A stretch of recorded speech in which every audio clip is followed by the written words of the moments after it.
Imagine there's no America. It's easy if you try. Just a big Muslim mess. No stars and stripes to fly. Imagine all our people living as Islamic slaves. Imagine no rock or country music.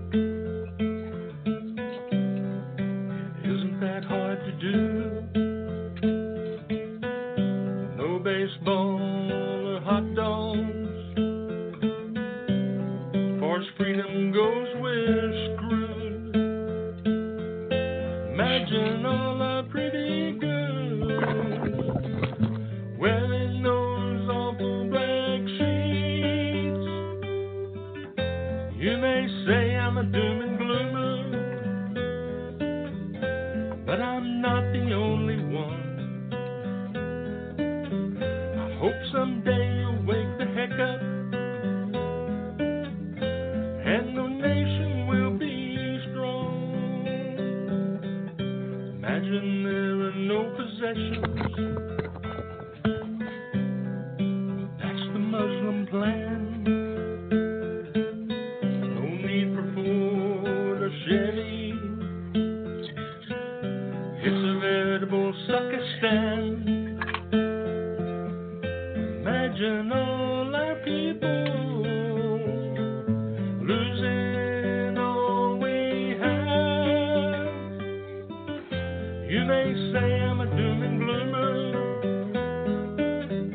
but I'm not the only one. I hope someday you'll wake the hell up, and our nation will be strong. You may say I'm a doom and gloomer, but I'm not the only one. I hope someday you'll wake the hell up, and our nation will be strong. Hello. Welcome to Civilization Jihad Awareness, the show where truth wins every time. And today we have quite the lineup for you. It's an amazing amount of information. It's an amazing amount of valuable information. And we have Dr. Stephen Kirby joining us, and he has a treasure trove of info. But let's start with where the name Civilization Jihad comes from. It is not a term that I created. It's a term created by the Muslim Brotherhood to describe their war against North America. And we know this because of a document that was discovered thanks to the work of just one police officer. Yeah, that's the front line. It's the local law enforcement officers that are saving this country. I'm just indebted to this one Maryland transit officer because we know about this war because of one police officer's work. I'm just going to read one paragraph from a document that was discovered thanks to this one police officer. It goes like this. The title is Understanding the Role of the Muslim Brotherhood in North America. The process of settlement is a civilization jihadist process with all the word means. The Ikhwan must understand that their work in America is a kind of grand jihad in eliminating and destroying the Western civilization from within and sabotaging its miserable house by their hands and the hands of the believers, so that it is eliminated and God's religion is made victorious over all other religions. Without this level of understanding, we are not up to this challenge and have not prepared ourselves for jihad yet. It is a Muslim's destiny to perform jihad and work wherever he is and wherever he lands until the final hour comes. And there is no escape from that destiny except for those who choose to slack.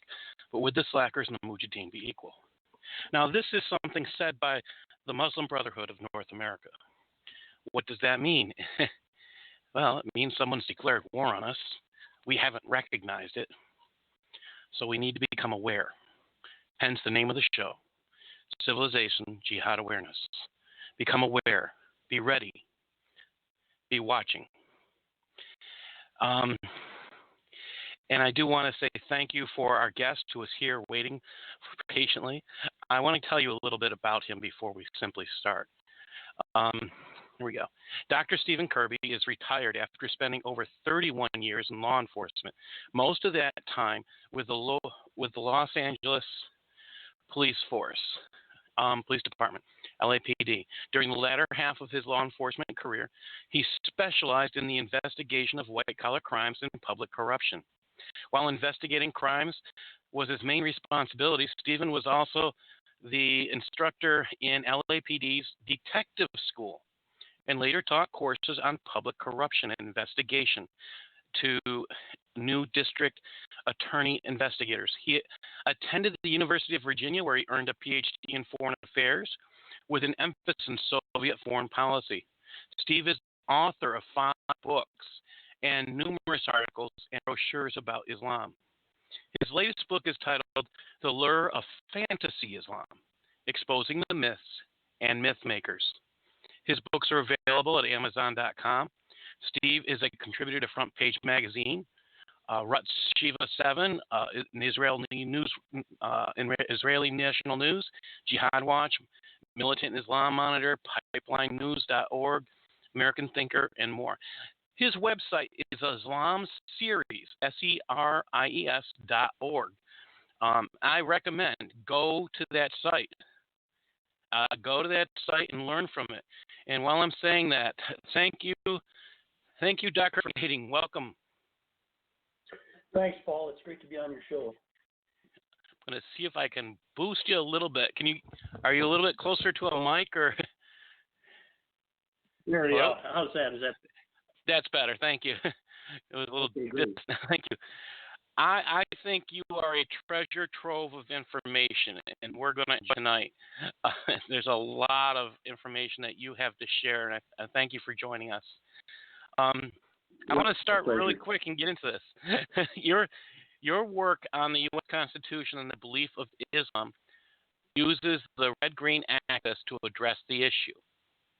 This makes the importance of the work of great value. For those of you unaware, Dr. Kirby is one of those geniuses who listens, who remembers, who reads, and then connects the dots. Dr. Kirby, how are the words of the liberal left allowing us to look at the compatibility of Islam and the U.S. Constitution in terms of ability to serve in a federal office? Well, it's interesting because over the last few years, it seems like it's become fair game for Christian public officials and those Christians aspiring to public office to be questioned about their faith and actually to have comments made about their faith. And a couple of examples, September 2017, in the Senate hearing for a judicial nominee, Senator Dianne Feinstein was concerned about the judicial nominee's Christian faith and stated, whatever religion is, it has its own dogma. The law is totally different. And I think in your case, Professor, when you read your speeches, the conclusion one draws is that the dogma lives loudly within you. So Feinstein was very critical of the fact that this nominee was a Christian, a believing Christian. Just last December, Senators Mazie Hirono and Kamala Harris expressed concern about another judicial nominee's membership in the Knights of Columbus. The Knights of Columbus it's a 137-year-old fraternal Catholic charitable organization. But these senators were expressing their concern about the so-called extreme positions that were being taken by the Knights of Columbus. And then it just this year alone, now we've got some Democrat contenders for the presidency, Pete Buttigieg in particular. He has questioned President Trump's Christianity, and he has also criticized Vice President Pence for the Vice President's Christian beliefs against the idea of homosexual marriage. So I thought, you know something, if it's okay to start asking Christians about their belief, and especially when they're aspiring for public office, let's take the same approach with Muslims, both in public office and aspiring for public office.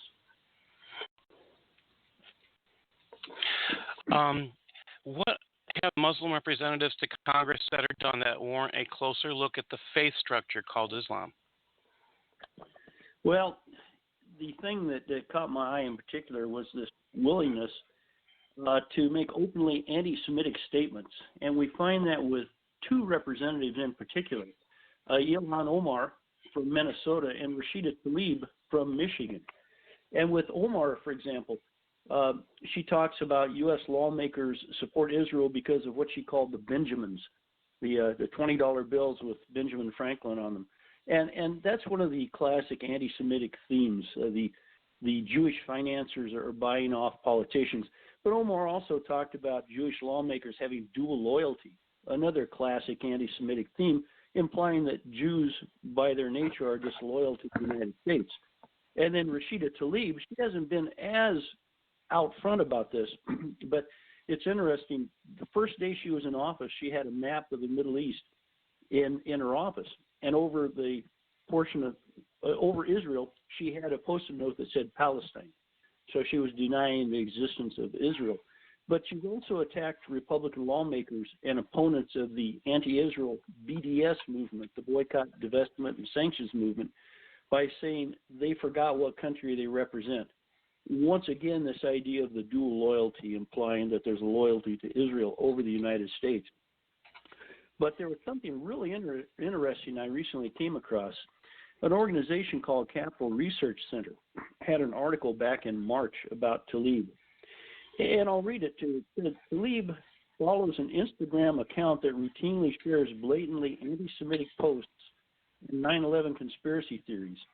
The account Tlaib follows shares posts comparing Jews to vermin and Hitler, posts asserting Jews wield an enormous amount of power, and posts claiming Israel did 9/11 and supports ISIS. Now, it's interesting because in January of this year, the Council on American Islamic Relations, CAIR, hosted a community congressional reception, and Omar and Tlaib attended. And in their presentation, they made a point about how important their Muslim faith was to them. So I thought, well, is there something in their faith, Islam, that would explain these anti-Semitic attitudes? And you bet. Islam is inherently anti-Semitic. Just a quick review of the Quran. The Quran says that Jews are among the worst enemies of Islam. Allah curses the Jews. He commands Muslims to fight the Jews. Commands Muslims not to be friends with Jews. So there's a lot in terms of Islam that provides the rationale for the openly anti-Semitic statements coming from these two Muslim congresswomen in particular. So are you saying people need to be informed that by electing a Muslim to a federal or local position of power, we have to admit we are electing a person who is by nature anti-Semitic, since it's ingrained in their faith structure? What's the impact of this? I wouldn't say that anti-Semitism is ingrained in every Muslim, because Muslims come in all shapes and sizes and varying degrees of knowledge about their religion and devotion towards their religion. And there's even Muslims I refer to as minos, Muslim in name only, because that's what they are. They might go to mosque on Friday, punch that time card, and that's the last thing they have to do with Islam. But the important thing to remember is that anti-Semitism is ingrained in Islamic doctrine, and it's a valid part of that doctrine whether an individual Muslim believes in it or not. So what this means is we have to realize that anti-Semitism is a part of Islam, and consequently we shouldn't be surprised when anti-Semitism is expressed by a particular Muslim. But the decision we have to make is whether or not such anti-Semitism is acceptable, especially when it is coming from some of our public officials. So that's the point. It's Islam that is inherently, or anti-Semitism is ingrained in Islam. It can be ingrained in a Muslim if they're serious about their faith. Wow. Do we also need to be concerned about how a Muslim politician views homosexuals? Why should we be more concerned about the Muslim views on this versus the Christian views? Well, it's because of the doctrinal differences. You know, it's interesting. Pete Buttigieg has openly proclaimed his homosexuality and the fact that he's married to another man. And here he's criticizing Vice President Pence for the Vice President's Christian opposition to homosexual marriage. And interestingly enough, Buttigieg said he had a problem with the religion that was used as a justification to harm people. So let's look at it in terms of Christianity. In terms of Christianity, a distinction is made between the person and the act. Christians are told to have respect and compassion for the homosexual as a person, but not for the act. So Christians leave it up to God's grace and mercy to make the final judgment on the actions of such individuals. On the other hand, Islam takes a completely different approach. Muhammad cursed homosexuals. He says, the messenger of Allah cursed women who imitate men and men who imitate women. And Muhammad even said those committing homosexual acts should be killed. And he even specified how they should be killed. Here's what he said. Muhammad said, concerning those who do the action of the people of Lut, stone the upper and stone the lower, stone them both. What Muhammad said was, anybody committing a homosexual act should be stoned to death. There was also various penalties, such as throwing them from a high structure, which we saw when ISIS was running rampant. They would throw homosexuals from the top of buildings. And then if the homosexual didn't die when they hit the ground, then they would be stoned to death. So Christianity says we as individual Christians love the person, have respect for the person. We leave it up to God to really judge the act. But in Islam, homosexuals and homosexual acts are not only condemned, but the individual Muslim or the homosexuals can be punished by their fellow men. Now, some of the listeners might be going, well, that was back in the 7th century. Things might be different now. So I went to a website. It's the Assembly of Muslim Jurists of America. And they have fatwas, which are religious decisions, religious edicts. And they have one, it's fatwa number 76277. How should Muslims behave with homosexuals? And, of course, it says homosexuality is prohibited in Sharia, Islamic sacred law, and is counted among the major sins. So a Muslim needs to try to convince a homosexual not to be homosexual, but if it doesn't work, then they walk away. And here's the key. As for punishing them, the homosexual, for it, that is not for the individuals. That is to be left to the general authorities. So even nowadays, in terms of Islamic doctrine, the idea is the secular authorities punish the homosexuals. And according to Muhammad, that punishment should be death. So really, it looks like the teachings of Islam provide plenty of justification to harm people, which is what Buttigieg was concerned about. So really, Buttigieg probably could start talking to Omar and Tlaib about what Islam teaches about homosexuality if he's concerned about a religious justification to harm people. Wow. I mean, it's basically what we're finding out here is that if a Christian has a problem with someone who is homosexual, his job is actually to approach him, maybe tell him about Jesus and love him. His job, there's no punitive measure on the part of a Christian, but there is a punitive measure on, not necessarily by a Muslim in America, but if we were outside a Western country and we were in a Muslim country, then what would we expect? Oh, yeah, death. I mean, you can see that in Iran. It's almost every week they're hanging homosexuals, rounding them up and hanging them. And like I said, with ISIS would kill homosexuals. So they're simply following Islamic doctrine and the teachings of their prophet Muhammad. Wow. Okay. Perhaps one of the most important things you bring up that I see is the question of the ability of a Muslim to swear allegiance to support. Get this, guys, to swear allegiance to. This is a problem that he addresses, and I think is extremely important. So, allegiance. Think about when you swear allegiance to the country, there's an oath you take, and in it says, "I swear allegiance, basically, to support and defend the Constitution of the United States against all enemies, foreign and domestic." How is this in conflict with Islamic beliefs, with the First Amendment? We'll look at that. Look at it that way. Yeah, just with the First Amendment, we can look at two components of the First Amendment: freedom of speech and freedom of religion. Basically, under Islam, there is no freedom of speech. when it comes to Muhammad, criticizing Muhammad can get you killed. And in fact, Muhammad ordered the killing of a number of non-Muslims because they had criticized or mocked him. And I'll read you a brief story. Muhammad had ordered the killing of a Jewish poet. So after the poet was killed, the Jews and the polytheists among them were alarmed.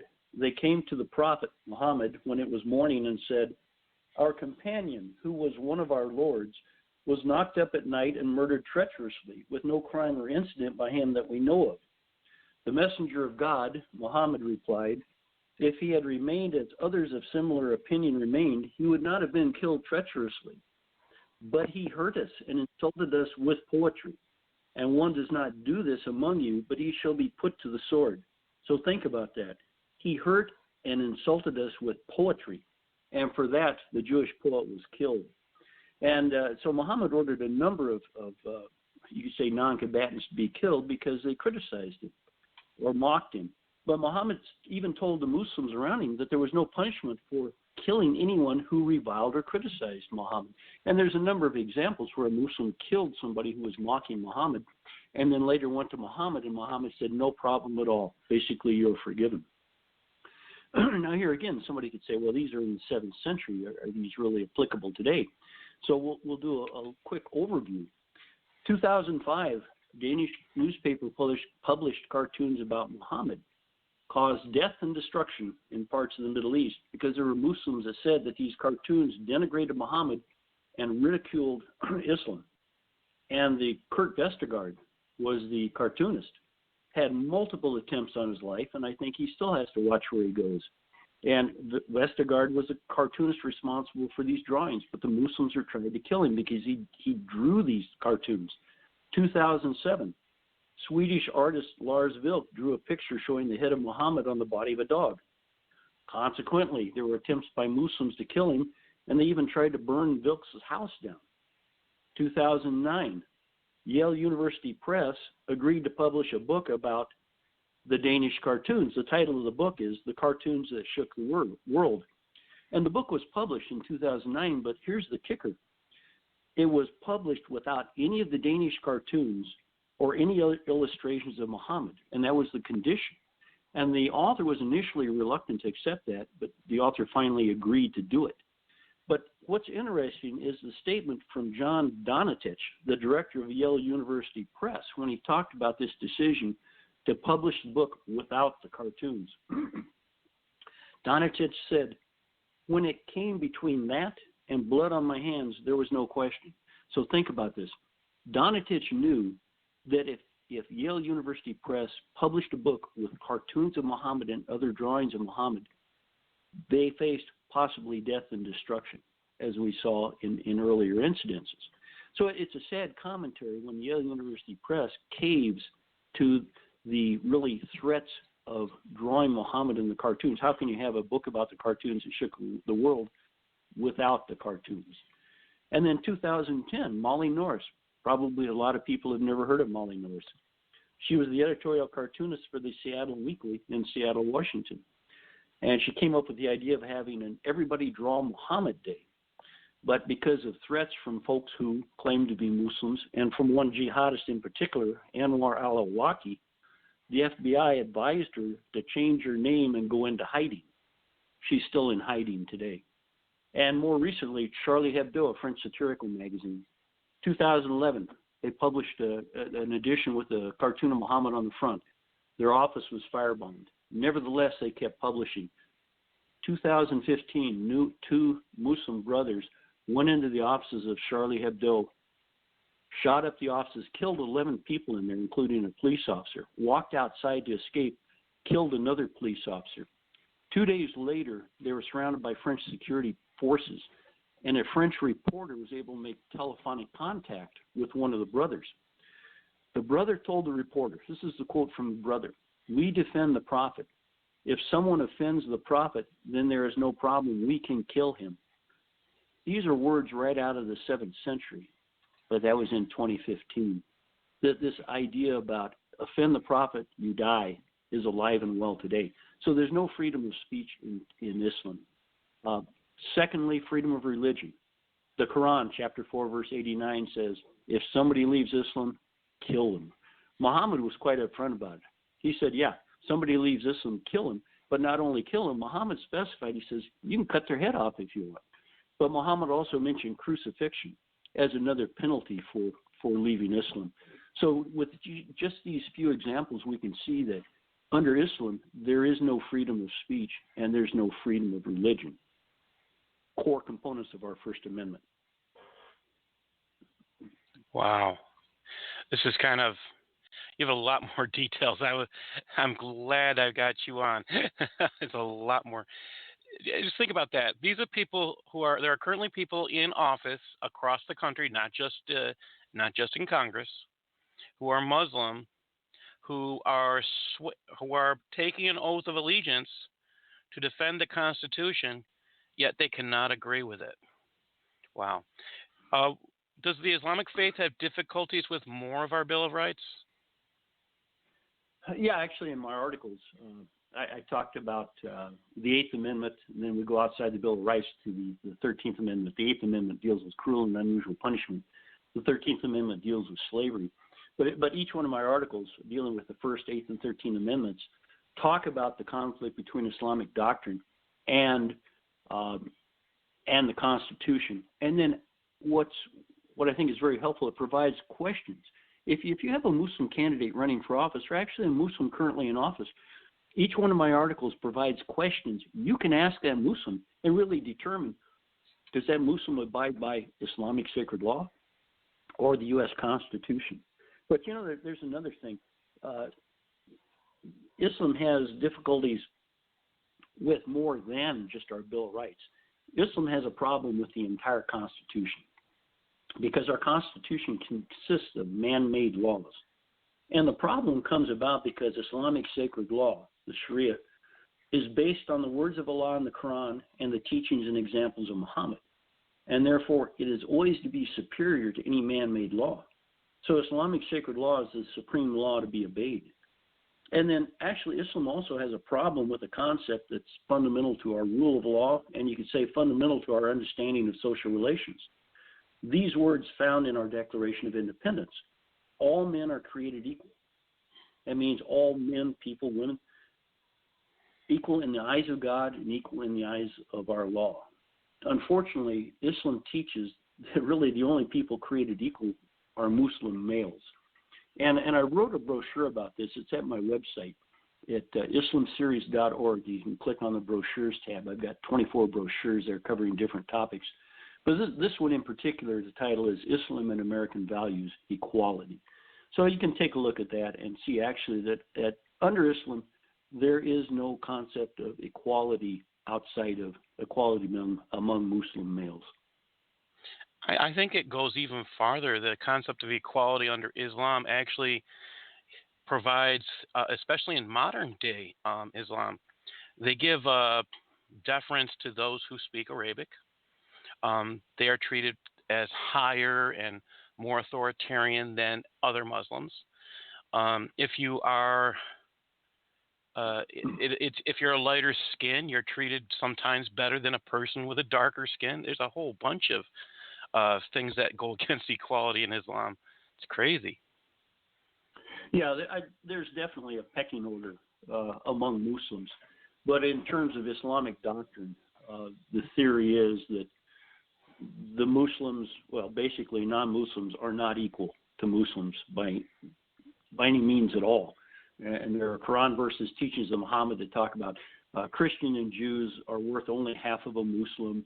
And in fact, Muhammad said there's no penalty for a Muslim who kills a non-Muslim, which is and that's in Sharia. Oh yeah, well, the teachings of Muhammad are part of Islamic sacred law. So what Muhammad said and did are part of Islamic sacred law. It's definitely, when people don't, I mean, this is where you really need to think of, if you're going to elect someone to office that has these beliefs, I would recommend, again, going to Dr. Kirby's articles, find them, find these people, ask them the questions that are in his brochures. If you get interesting answers, contact Dr. Kirby, contact me. we'll have some fun writing about it. It's those questions are extremely important. And if you find the wrong answers, isn't it your responsibility to help others become informed? Even if you don't write the article, contact one of us. We'll make sure it gets done. Or we'll find someone who can do it for you. That's extremely important stuff. Dr. Kirby, your work is important, and I think it must be shared in as many forms as possible. How can our listeners follow your work and support you? Well, you can go to my website, islamseries.org. That's ISLAMSERIES, all one word, .org, islamseries.org. And you'll find all of my articles arranged by subject matter, information about my books. And you can also sign up there for my emails that I send out from time to time. And then in terms of the articles that we're talking about, you can find them under the heading of Islam and the U.S. Constitution. So I encourage your listeners to go there, read those articles, look at those questions, because it's very important. We've got more and more Muslims that are talking about running for public office. They need to be held accountable. How can they reconcile what I consider the irreconcilable conflict between Islamic sacred law and the man-made laws of our U.S. Constitution? They need to be asked. They need to be held accountable. If you have any questions, contact me at my email address, islamseries@gmail.com. Once again, that's islamseries, all one word, @gmail.com. I'd be happy to hear from you. And if you have any questions, I'll do everything I can to answer that question for you. Well, thank you for everything you do. We'll have to have you back soon. Keep fighting for the truth, Dr. Kirby. God bless. Thanks, Paul. It's great being on your show. I appreciate it.